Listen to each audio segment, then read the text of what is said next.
Hey everyone, welcome back to the DJ Sessions Presents the Virtual Sessions.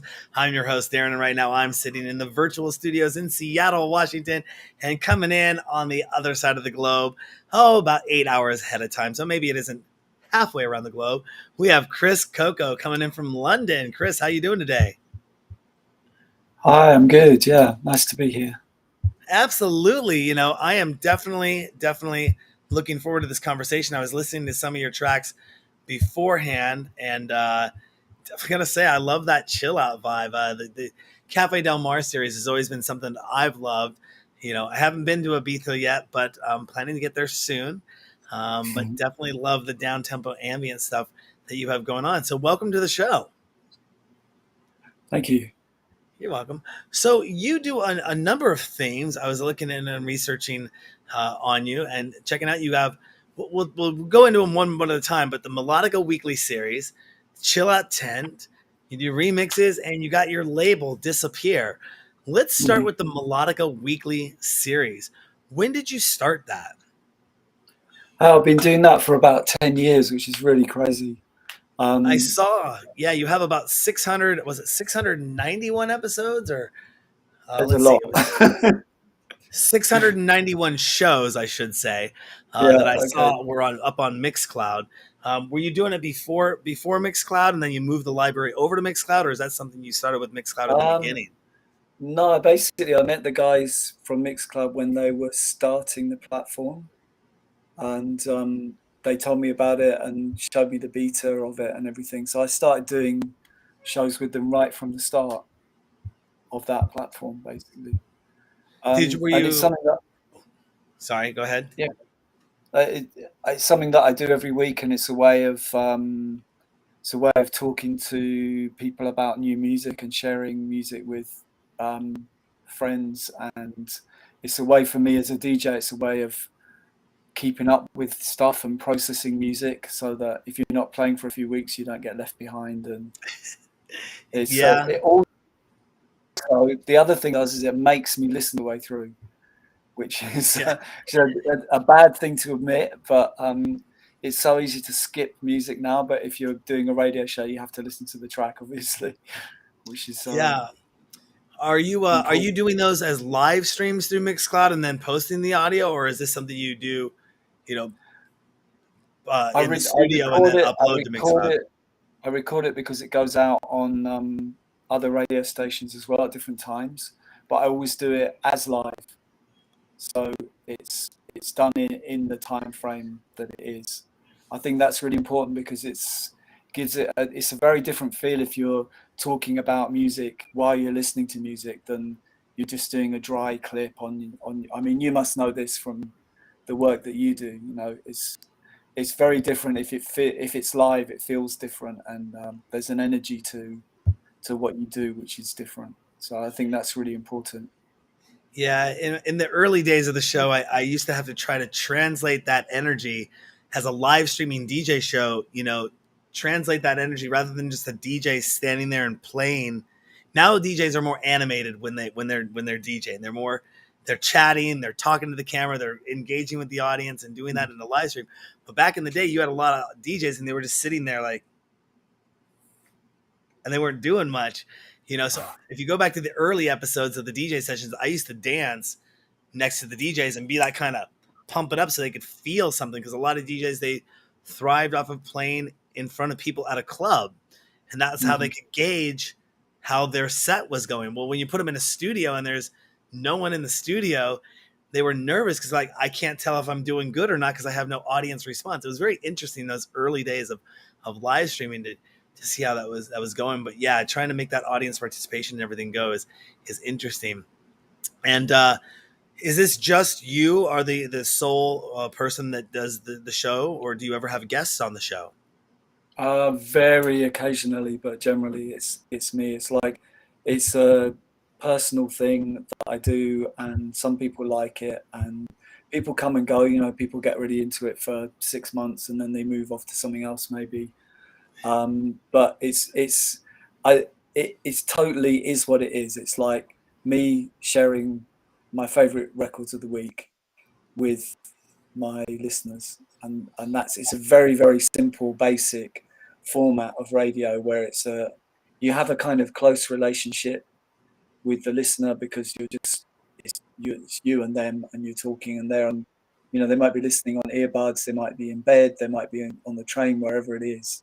And that's what I love about radio. It's very very simple, and You it's know, a it, kind of thing. it was funny when I started first doing a live streaming DJ show. A lot of people would say, "Well, who's going to want to watch a DJ online?" And Mm, I say, "Well, most people just don't stare there and sit there and stare and watch the DJ like this the whole time. They're usually putting the music on in the background." But one of the interactivity that I like, the interactivity of it, like you said, they're interacting with the show. They're having an experience where they're kind of becoming more familiar with you as a person through the show, rather than just a set that might be something they can download and listen to. If that makes mm, sense. yeah. Um, you know, so awesome stuff. And you started something a few years back called were you the principal on this? The Chill Out Tent. Can you let our DJ Sessions fans know about the Chill Out Tent? Yeah, I mean that came out of the pandemic basically, because when those first lockdowns started, everybody was, obviously everyone was very scared, and nobody knew what was going to happen, and all the creative people didn't know what to do because all our work suddenly stopped. So one day I just thought, okay, actually I'll tell you how it started. It's like I saw that Defected Records were doing a live stream, and I watched the first one of those, and I thought, what they need is like another room, because they've got the big room, with the big banging tunes, which is great, but they need another room where you can go to some of the time, listen to some different music and chill out. Um, so I literally just sent an email to some friends and said, I'm going to do a stream next week. Do you want to do something? And because no one had anything to do, like almost everybody got back and said, okay, what do we do? And then I worked out that the internet in my house is so bad that I couldn't do it from here. So it became slightly more complicated than I thought it was going to be. But we did get it together. The first one that we ever did, we had a live stream from Ibiza, and it was a really good idea because it was going to be Ibiza sunset live stream. Everyone's in lockdown. No one can go outside in Spain, so it's going to be great because you can watch the sunset. Um, Fantastic idea. Do you agree? I think so. I definitely agree. Absolutely. Anything streaming, all the time streaming. One problem that we had was it was a cloudy day. Oh no. So we had an 1 hour stream of looking at some clouds and some grey sea with some nice music, but the most interesting hour of streaming or TV or anything that you've ever seen. But in the moment, it was live, like we were talking about. It was live. That's what you get. It's a cloudy day. um, that's what's going to happen. But obviously, we learned a lot from doing that. I recently got into events, and when I say doing my own events, I've been going nightclubbing, out nightclubbing, and doing stuff for 30 plus years. But it wasn't until around 2017 I started putting on my own events. And luckily, we did these rooftop parties, and there was an indoor and outdoor location. And we live in Seattle, which is not unlike the weather in London, although you probably get a Mm. lot more fog there than we do. But it's basically, you never know if it's going to rain, or if it does rain, it'll say precipitation, but we have like 300 different types of rain. So if it's going to be a light sprinkle and it's going to just douse on the city, it might be for 30 seconds, but the forecasters say expect rain today, but it'll be like a Yeah, little light yeah. sprinkle, or it could be a torrential downpour or a series, because we're in a place where it dumps the rain. We're at the right tail end before it dumps the rain, right before it goes over the mountains. So, we've been out there before, and setting up our silent concert, silent disco events at parks, and it's sunny, beautiful. And then all of a sudden, a torrential rain downpour comes, and we don't have a tent covering us. We're running with the gear to try to get it under cover. And we know how that can happen at events, but the heart is in the right place, and you learn from those mistakes, and you come back and you try it again. I think the effort was commendable. I think the show idea was amazing.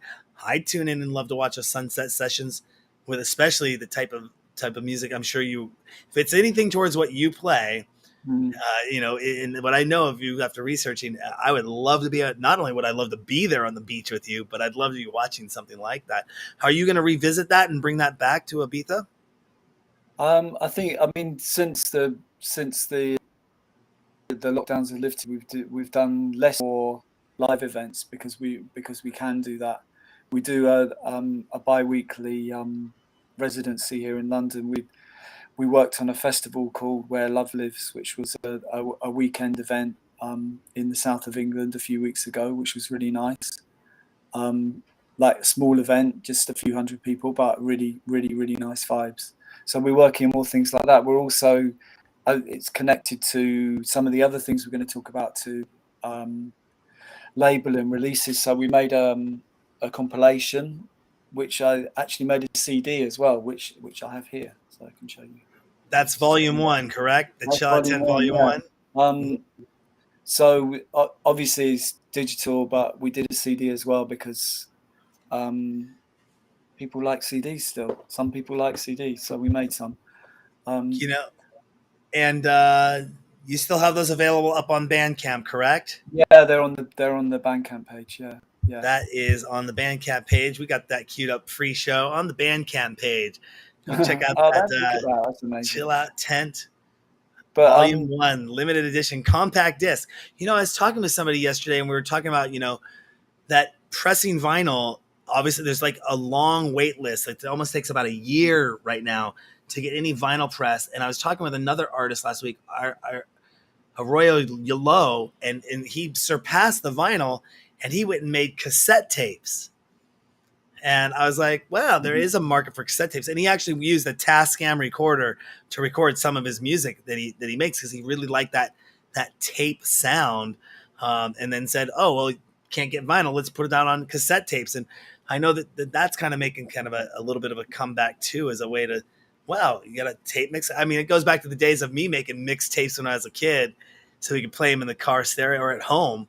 And even recording songs off the radio, putting them on tape, and then making the mixtape with a dual album. So that's awesome. Yeah. Compact discs, they're out. I think those are still viable mediums that are out there. When you're playing events, do you prefer larger scale events, or more intimate style events? honestly, it depends. I mean, I think the best you get a better connection from a smaller event. But the larger things, which I don't play that much now because of the type of music that I play, is I'm usually in the second room or the smaller stage, but that's okay because it works for the music that I love. But obviously, there's an amazing energy from those big events. But I think the bigger the event is, the less connection there is personally between you and the people who are there. It's more of a show, like you wave your arms about a lot and stuff like that. But I was just talking with one of my DJs about the fact that she had just gone and seen Ferry Corstein, and give a shout out to DJ Hay if she's watching. She just saw Ferry Corstein and managed to get very up and close and personal to the front of the stage with Ferry, and the experience was just so meaningful to her because she was able to be right there next to the artist, Mhm. rather than being like I was at EDC last year for my first time. And that was kind of I've been to some big festivals, but EDC, I was just felt so far removed from the artist that, I mean, they literally were this big. Mhm. Even Shaquille O'Neal, the world's biggest DJ, looked like he was this big because that's what it says on his Twitter. He's the world's biggest DJ. Um, Yeah. but and it's great to see that massive of production. I like that scale of production, but I always did love that more intimate, chill vibe, especially in a down tempo, chill atmosphere where you're kind of sitting back. You can have a martini, have a drink, have a conversation. You're not necessarily Mhm. screaming over the music. It's just atmosphere, and it's there. I've always loved that. I frequently listen to a internet radio station called Soma FM. Are you familiar with them? Yeah. Out of Yeah. San Francisco. Groove Yeah. Salad is one of my top internet stations that I listen to. If I'm not listening to other music, like if I'm driving in the car or if I'm at home working, everyone knows. Or if I'm having friends over for drinks, it's Groove Salad, Groove in the Nice. background, Yeah. no matter where it goes, all the time. Actually, I think I'm going to figure out a way on my tombstone to put a solar panel. So when people want to come to my tombstone, they want to play Groove Salad. It's like, I'm listening to Groove Salad, my OFM playing. It's like that was Darren's favorite station. But yeah, I mean, it's about like you said, connecting with the audience. I think that's a really great thing to do and be able to see and feel that vibe. Your latest remix that you came out with recently that was Summer Days, correct? Mhm. Mhm. And I was listening that up on Spotify beforehand and clicked into a number of other songs as well. Um, awesome stuff there. I mean, how often are you making remixes as opposed to doing your own productions as well, or do you do your own productions for your label? Yeah, I mean, I prefer my own productions because it's I don't know, remixes are weird.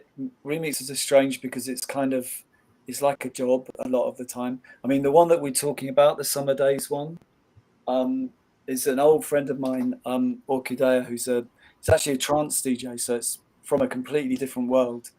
Um, One of the biggest DJs in Finland, um, and he's famous in the whole of Northern Europe. He also loves chill out music that he plays at Cafe Del Mar sometimes. This is like his secret love is chill out music. So he sent me a couple of tracks, and I kind of went, you know, I like it, but I'd really like to remix this one because it feels like I could do something really nice with it. So that was a kind of proper labor of love thing, and he's very happy with the results, and so am I. Generally, I think it's what's really good about remixes and also working with other people on your own productions is that as soon as someone else gets involved, it changes the feeling that you get. You don't. It's when you're producing on your own, it's really easy to get lost because you're you're making something, but you're also trying to analyze it. And do you see what I mean? So you're playing something on a synth, but you're also trying to think whether it's good or not, rather than just playing it. Whereas if you're working with someone else, either you're playing and they'll tell you if it's rubbish or good. And if I have my friend Nick, who's a really great guitar player around, um, I can do the same. I can say I really like that bit. Do some more of that riff, and so I think the collaborative part of making stuff is really important. Um, it's a lot easier to actually get things finished. And I do a lot of work with a guy called George Solar, who's a DJ from Ibiza. He's a percussion player as well. And even though he's in Ibiza and he won't leave Ibiza because he loves it so much and he hates traveling now, he's traveled too much and he just wants to stay there.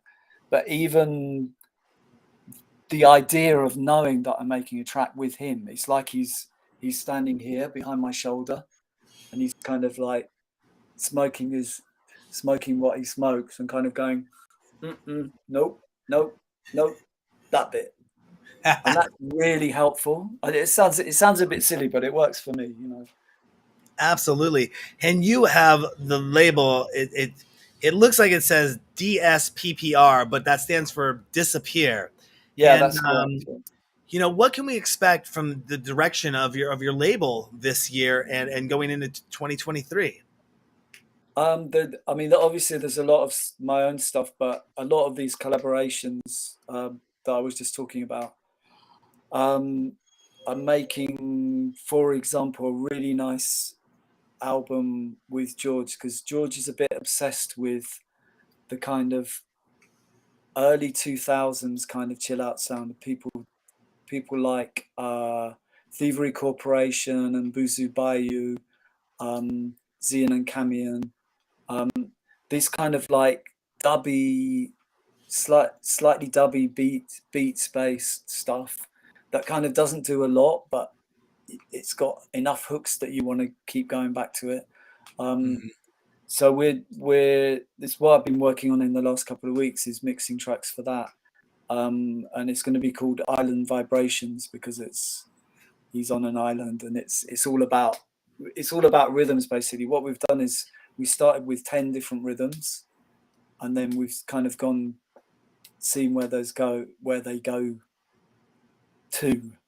So there's like uh samba and a rumba and a nyabingi reggae rhythm and a one drop reggae rhythm and what's it called, guaguancó rhythm, all these different rhythms, and then we obviously they've gone off in our own on our own tangents from that point. But that's been like a really super project, really really good fun to do.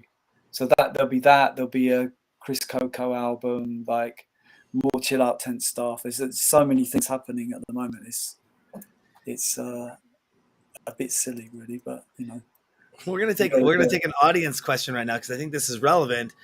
This is from Zick Lurgo, and it is: how many tracks do you produce in a month, and how many end up being released on average?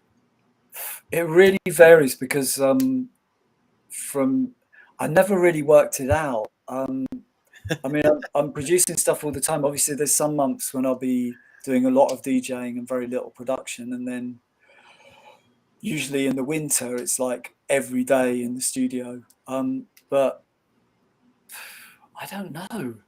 In a year, maybe really don't know. Probably maybe 30 tracks in a year I might produce, which is actually quite a lot. So, but some of them, most of them never get finished. Maybe some stuff might take 2 3 years to be released because it's hard to know where it fits together. It's like it's nice to make collection. You don't need to make something called an album anymore because you don't have to put something on vinyl and then be in that format. But it's nice to make a collection that kind of makes sense in some way. Um, Mhm.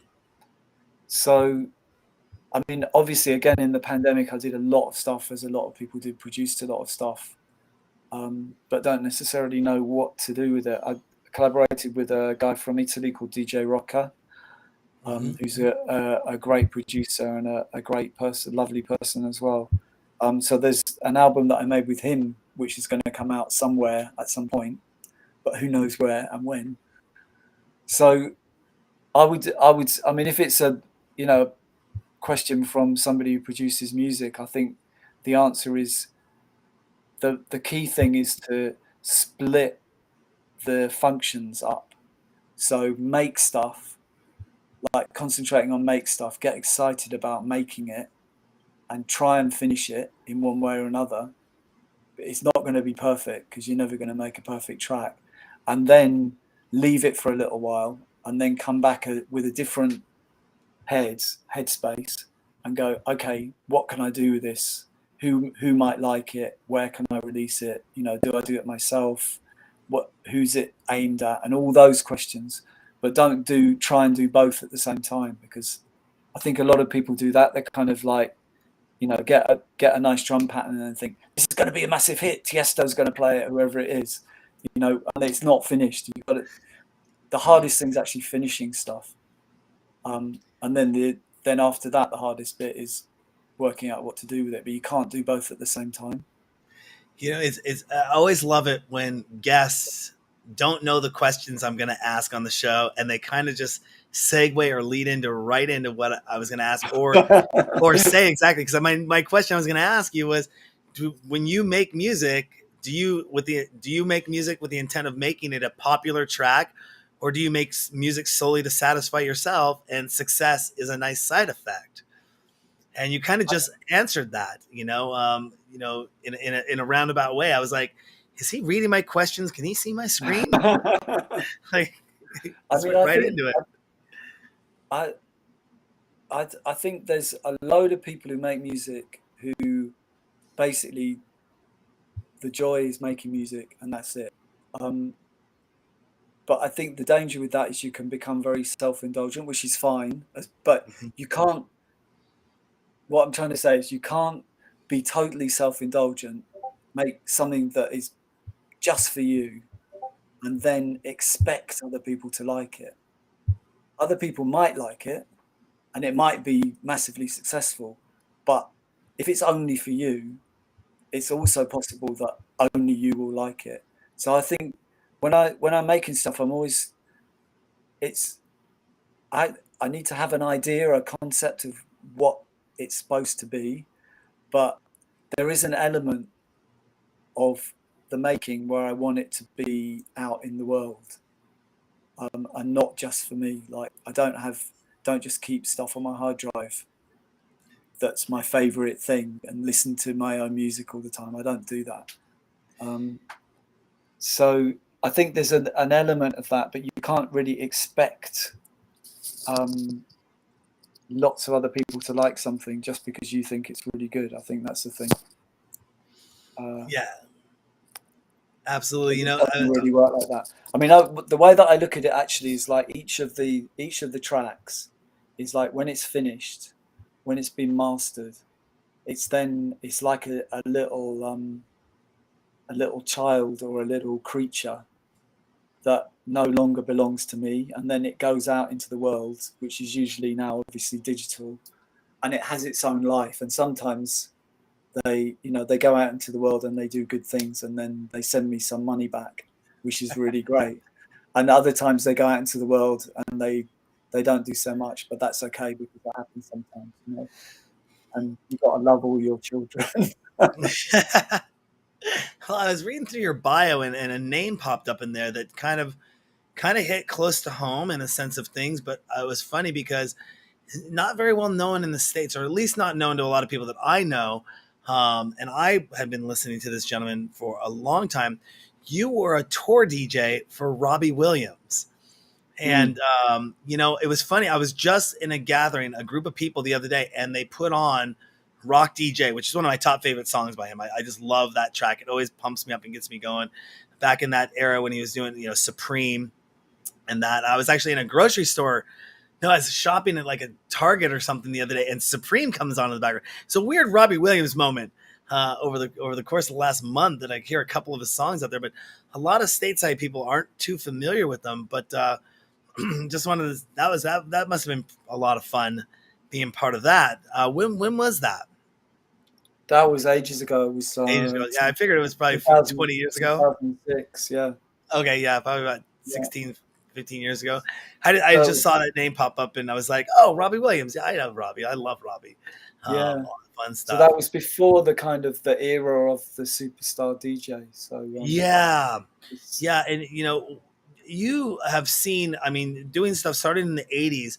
You've seen the rise of electronic music, obviously in Europe, but also in the US. And do you feel that electronic music has become too commercialized? I think, I mean, the short answer is yes. The longer answer is there's always been commercial music and underground music, and there always will be. And the stuff that I like has always been generally the more underground stuff, which sometimes gets into the charts, you know. But I noticed on your feed that people talking about EDM and saying, what do you hate most about EDM or whatever. And the answer is honestly, it's like it's another world, you know. It's like if you want a stupid analogy, it's like the difference between Seattle. Okay, there's a difference between your local coffee shop where you know the guy behind the counter, and they make you a special little smiley face in your oat flat white or whatever it is, and Starbucks. You know, it's like they both sell coffee, but they're completely different things. And some people like the big one. Lots of people like the big one, but I would rather go to the local store. And if that happens, you're not gonna be the guy who makes millions and millions and millions of dollars, but you're going to get a really good coffee. It's so funny you use the Mixed, Starbucks mixed reference. analogies, but I mean, you No, see it was what a I mean. that It's was a like beautiful, beautiful analogy, and the fact that we're based out of Seattle and Starbucks is based out of Seattle as that's well. what I just remembered. Like, yeah, that was perfect, and it's so funny. Yeah, you did see something come in. I wanted to bring I was going to cue this question in from. I hope it's Q Iron it. Is there something that is really messed up in the DJ scene, and how would we go about changing that? How does the community start to change that if there is something messed up out there? I don't know. I mean, there's so many. I think the the I don't know what's the worst thing about the DJ scene. I think what I still love about the DJ scene is when it's kind of pure and it's people sharing good music, having a good time, um, and it's supposed to be about music and community and friendship and inclusivity. And when I started going to clubs, it was about finding a space where you felt you could be yourself and you could be safe, and all these things that are kind of cliches now, but they're still as valid now as they were then, I think, and they're as valid for the next generation of people who face prejudice in day-to-day life. For me, that's what the club scene's about. It's not about a giant event sponsored by a giant superstore and somebody taking lots of money for pressing a few buttons, you know. But that exists. I'm not part of that. It exists. What can you do about it? I don't know. I wouldn't want to spend hours complaining about it because it's kind of a waste of time. No, I But the remember. core is Oh, still the same. It's the club scene is about that. It's about finding a safe space that you can go and be yourself, whoever you are, whatever your I, background, I remember etc. the early days of when I would go to the raves. This is early '90s in Seattle here, and it really was a hodgepodge of everyone, and everyone was accepted. Yeah, And it was very. I mean, I know, like you said, it's become a cliche now in the sense like this is we are, but it really isn't, unfortunately. But it was like you would have. If you go to the '80s terms, you had the preppies, the jocks, the goths, the dancers, the gay community. Everyone was coming together, and it just all hodgepodge, and there were no labels because we were all there for this first time really experiencing the music in a way that had never been done before. And it wasn't underground. I mean, the raves were underground in the sense of things, but they weren't underground like in some dingy warehouse in the sense of things. These were massive parties with 2, 3, 4,000 people, sometimes even bigger than that. And everyone was just getting along, yeah, and it'd be, hey, I mean, if somebody came and had problems, they were usually ushered out. Like it wasn't allowed to be that behavior, but that getting along was just there before it became commercial, in the hmm sense of things. And now you have the big festivals, and I get the big festivals, but I'm more of a fan of the festivals where you go camping at, and it's like an all inclusive, and you can go see something and come back to your campsite, get something to eat, and go. Not the ones where it's like, okay, it's not that I have anything against them, but you got $500 for a wristband to get in, and then it's $8 for a bottle of water, and you're trapped in there. And yeah, if you exit to go out to your vehicle, you are not allowed to go back into the event. You don't yeah, have those kind of in and out privileges. I'm more the type of open air, big. You almost say Burning Man kind of festivals, or all inclusive festivals that I personally like because you can take it in strides, rather than trying to be there all day and then sit and go, okay, we're trapped for another 6 hours until so and so goes on stage. before we can go back to Yeah. the car, and then we got to go back to the hotel room if I want to sleep. There's nowhere to really go. But yeah, who is your favorite artist outside of electronic music, and why? Goodness. I don't like it when I have to try and choose one artist because it honestly changes like, you know, You don't have every. to choose one, but it's you could a few of your top. How about a few that you may be listening to right now? I don't. Again, honestly, I have to go. I have to. I'm on my laptop, so I have to look at what I've been listening because I don't. I don't remember any of this. There's so much stuff. I mean, most of the stuff that I listen to is within my area of of music. Like I'm not a. I delved into the Beyonce album because a friend of mine produced one of the tracks, and that was actually really interesting. There's actually some really good stuff on it. Again, it's not because it's a like big pop record. I wouldn't normally listen to that, but I was actually quite surprised. So that was a good lesson because actually I should do that more. But for me, it's kind of about discovery and friends, and it's that world. I mean, just looking at my little list here, there's this guy called Lover, Lova, who's a guy from Italy who's making like really nice. Well, this is electronic music, so that's not answering your question, is it? But um, it's No, it's you know, outside of electronic music, or is that really inside of electronic music? inside Oh, electronic music. Yeah, um, making really nice kind of down tempo music at the moment. I think he's really good. But that's like a new artist, and that's who knows what's going to happen with him, for example. Um, on the DJ front, I'm working this weekend. We're doing a chill out tent thing at a festival called Camp Festival. Um, really, really great, and this fits in with another one of your questions that was on your stream, which really great female DJ called Sonido Tupinamba, who's from Barcelona, um, and she plays a lot of Latin music mixed with disco house stuff, and I think she's really. I mean, I booked her to come and play because I think she's a great DJ, and I think okay, again, it's in the world of specialist music, but it's not electronic. It's like everything but electronic. She's really, really great DJ, and someone for the future for sure. I'm going back and try. Was that the who's your favorite female DJ? No, Yeah, that yeah, yeah, yeah. well, I don't. I'm not going to put that question, but I saw Ballard SCA. Yes, you're always in there. I see you asking those questions. I'm going to put that one up. Well, there's the answer anyway. There's a follow up to that question. I'm not going to put that one up, but I do know the No, question up the there. answer is So. no. She's already got a girlfriend. So, yeah, yeah. Well, at least these questions are vetted, and we know that they're asking questions that sometimes we ask out there. Do you remember the? Okay, well, I was going to ask. Do you remember the first record that you bought? Ah, yay. I don't know. What was it? I remember some of the first records that I bought. God, I think it might have been an album by Queen,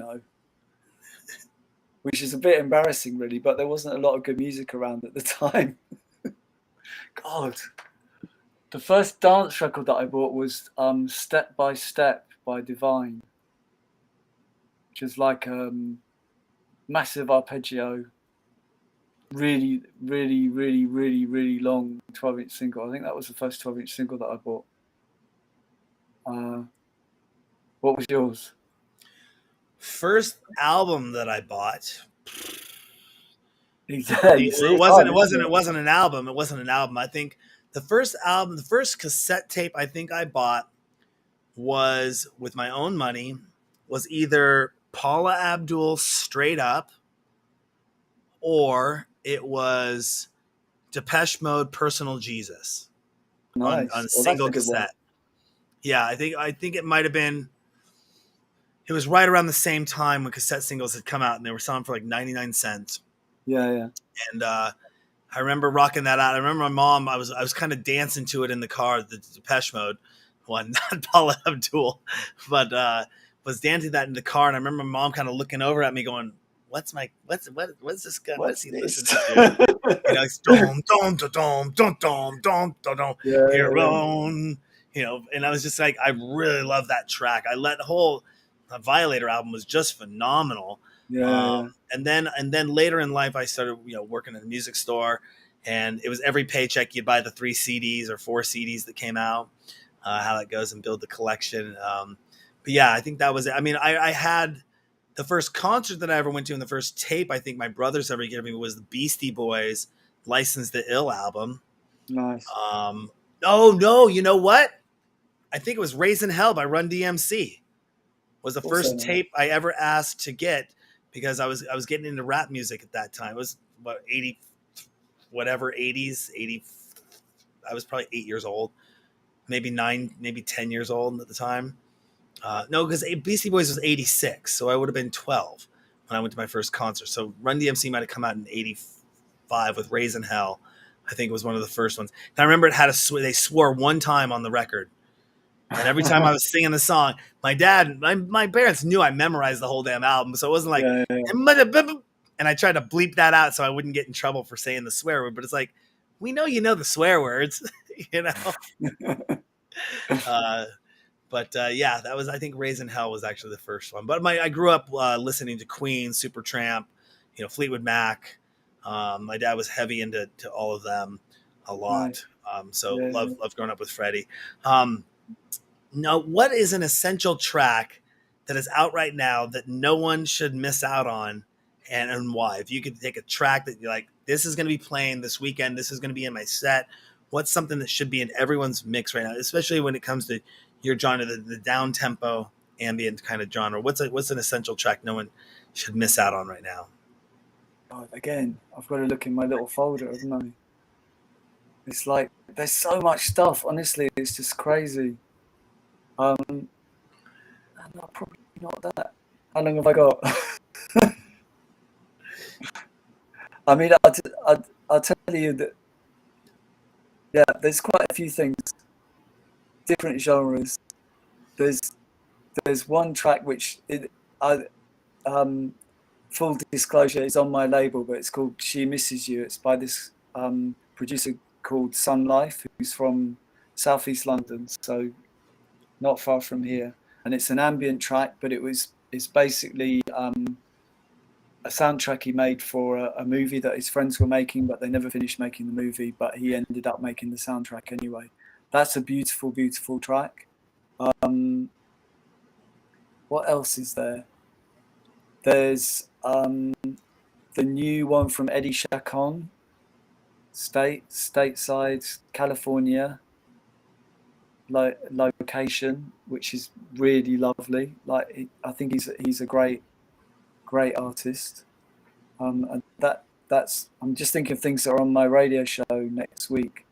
Um, there's the Krangbin, band called Krangbin. Oh, no crying, Ben. three No. three piece band, kind of dubby. I don't know what you call it, world music, if you like. Um, they've just made an album with this guy, and I can't remember where he's from, and it doesn't tell me, and I can't pronounce his name. It's Vieux Farka Touré. So he's from Africa, but I don't know which country, which is a bit embarrassing. But they made an album with him, and that is amazing. That's really beautiful. There's a band from London. Actually, I don't know if they're from London, but they're from England anyway, called Coco. They're like about a 10-piece band, really great live. Again, like, God, world music influence, live, trumpets, guitar, bass, drums, um, 3 or 4 vocalists. Their album's really super lovely. So much stuff. I mean, that's just a few. There's a few.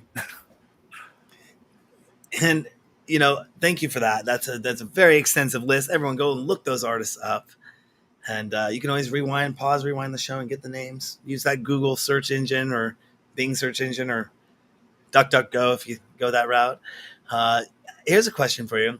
Because since we were talking about big name bands like Queen earlier, U2 and the Rolling Stones, and even some DJs like Carl Cox have been rocking stadiums, events, big name events for forever and a day. Carl Cox just turned 60 years old. I don't know how old you are, but do you see yourself DJing at an old age? Is there some age that you could say, I'm going to retire from this? I don't know if I've been asking this question for a while. Is there an actual retirement age for DJs? And I, you know what? When um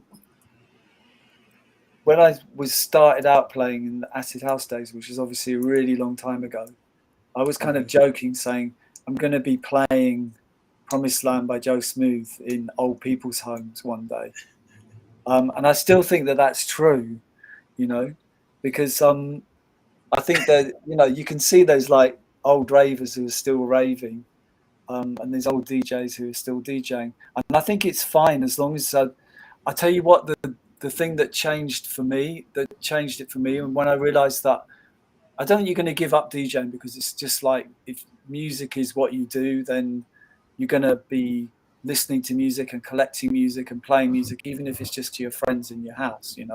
When someone comes around, you go, "Hey, listen to this new record." That, in a way, that's DJing, isn't it?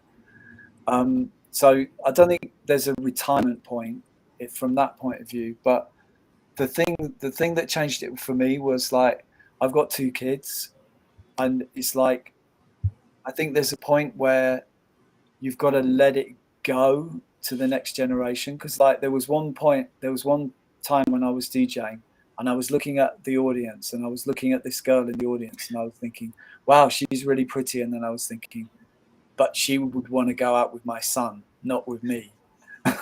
you know and it was like this moment that I always remember, and it was just like, okay, it's like, in a way, I shouldn't be here. Like, it's like someone who's 22 should be doing this, and not me at this point.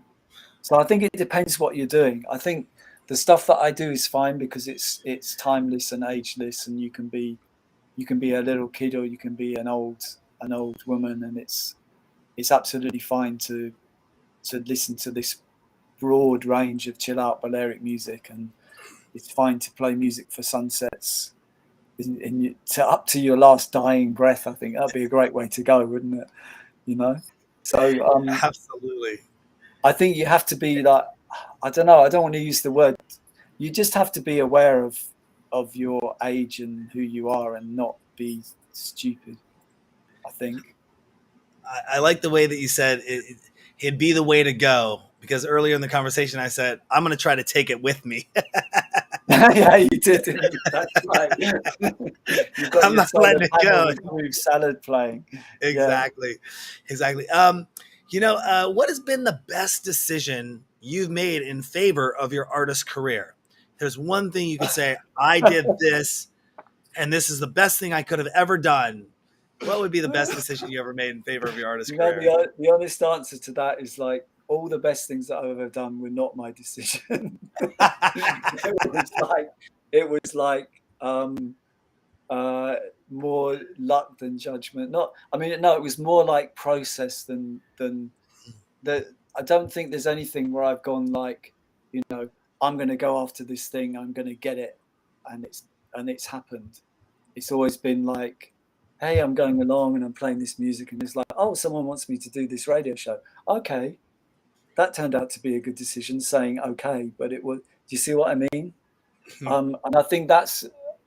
I don't know. I think some artists and DJs are really driven, and they'll push, push, push, push, push. But I think if you're like a music lover, uh, you love making music and playing music, and then that's the main thing. And it's kind of not really conducive with being a good business person, and you know going out and getting stuff. I mean, maybe Well, that's just me. But yeah, I once a long time ago interviewed a DJ by the name of Paulo Mojo. I don't know if you've heard of Paulo before, and I was interviewing him. Said, what was the best thing you've ever done for? He was running a label at the time. He said, "What's the best thing you ever done for your label?"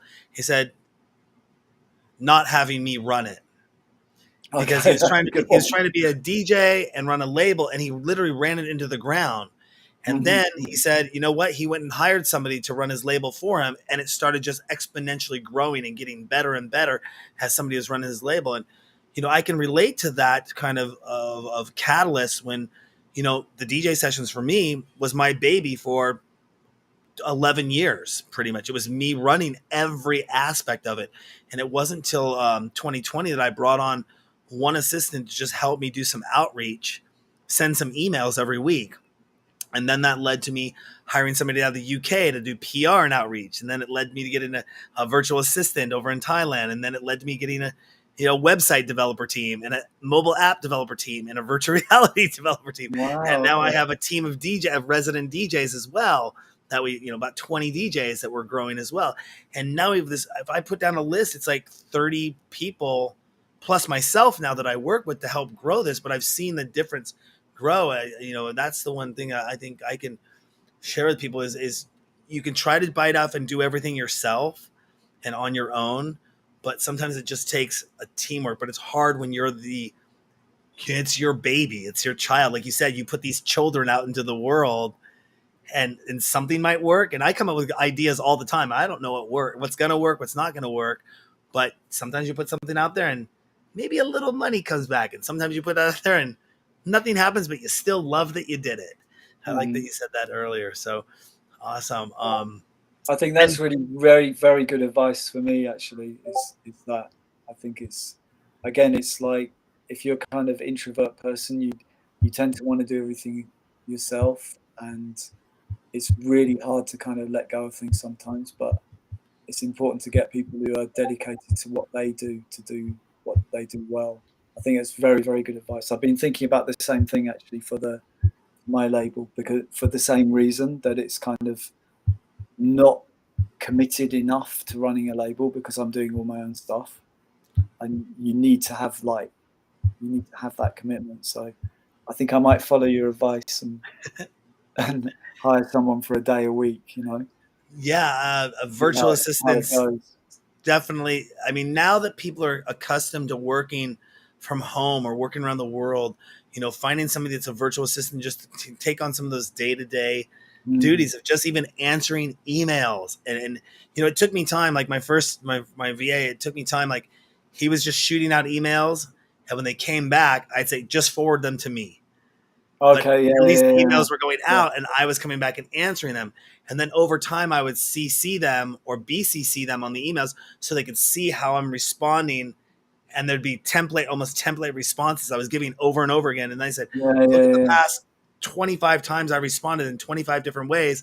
Now you can start responding to these emails that way, and then kick them to me when they finally sign up and say, okay, you're signed up. Now I've introduced you to Darren, and Darren will take it over from here and answer any questions. nice. Yeah, So I'm yeah, not going yeah, back and forth on 15 different threads on emails, because we were sending, like, a few months ago, we were sending out 300 emails a week. So you can just think of the responses that are coming back in and yeah. trying to That's a lot field of all time. those. Yeah. I'm, you know, but yeah, that's awesome. And looking at your website, I was going over it. I noticed that you have a store on your website. Can you tell us a little bit about the merchandise, or the items one would find at the Chris Coco website for sale? To be honest, there's not very many, because the main thing is the music. Um, so, I mean, we talked about the Chill Out Tent CD. We've tried a couple of T-shirts and things like that, but honestly, the main thing is music. It's really not. Because again, it's exactly what we're talking about. This is a different job, you know. And I try to dip into it, because you see that a lot of labels and artists are doing T-shirts, for example. But my whole is that a cat? Yeah, This is Yama. yeah, the cat. Yama Hey, likes to meow. Yama oh will try to yeah, get in the show fantastic, and get. Yama will try to get screen time anytime he can. excellent. But And yeah, I think Cobalt's running around too, and will jump on the screen usually as well. excellent, man. That's really cool. But yeah, not a lot of merchandise things, because that's honestly the music is. If anybody wants to investigate anything, it would be like listen to some of the music, because there might be something that you really love there, which would be a good Yeah. thing. Well, we're wrapping things up here. Is there anything else you'd like to let our DJ Sessions fans know before we let you go? Um, we've done a lot. We talked a lot, which is really nice. Actually, it's nice just to talk about stuff. I mean, yeah. I mean, the main thing is just check out the chriscoco.com and the Disappear Bandcamp. Um, ChrisCoco.com yeah, and and yeah, yeah, ChrisCoco.bandcamp. and Bandcamp, and that'll take you back to Disappear, which is the label. Also on Bandcamp, because all the stuff's there and you can listen to all of it. You don't have to buy anything. You can just listen to it and see what you think. Because there's lots of different worlds to explore, musically, and that's Absolutely. that's And like I said, I would love to get out there sometime. I don't know if you're planning the trip to Ibiza anytime soon, but yeah, in about 2 weeks, in fact. awesome. Are you going to be going to ADE this year? I think so. Yes. Yeah. Awesome. Well, we should Yeah. definitely connect there if you do. We are planning to go there. We have some big Oh, stuff great! Excellent. planning Yeah. to Cool. announce there, and got a partnership we're working on. Super excited! It's my first time going to Europe. My first time going to Amsterdam. First time going to ADE. Oh So man, you'll love Amsterdam. It's great. I It's a great I know city. we're super excited. We're there for the week, and it's just I just can't wait to go see that. My standards have been kind of elevated a little bit, and now I'm ready to kind of take on the world. And the first thing I'm going to do is going out of the country is going to ADE. Yeah, Great. That's really good news. Yeah. Yeah. I think you'll really enjoy that. so we can definitely hook up there, and I'd love to grab an interview with you if you're on site there Yeah. as Yeah. well. For sure. And we'll For follow sure. up with you every 6 months. We plan to stay in touch with all of our artists that come on the series. Cool. So we'll definitely be talking to you here soon. Chris, thank you so much for coming on the DJ sessions today. My pleasure, man. Thank you for inviting me. You're welcome. On that note, don't forget to go to our website, thedjsessions.com. Find us on TikTok, Twitter, Twitch, Instagram, Meta. We're out there, but the best place to go is thedjsessions.com. Over 600 news stories a month. You can find us on Roku, Amazon Fire, Google Play, and soon to be Apple TV, mobile app, and in our VR nightclubs, but it's all at thedjsessions.com. That's Chris coming in from London. I'm Darren coming in from the virtual studios in Seattle, Washington for the DJ Sessions presents the virtual sessions. And remember, on the DJ Sessions, the music never stops.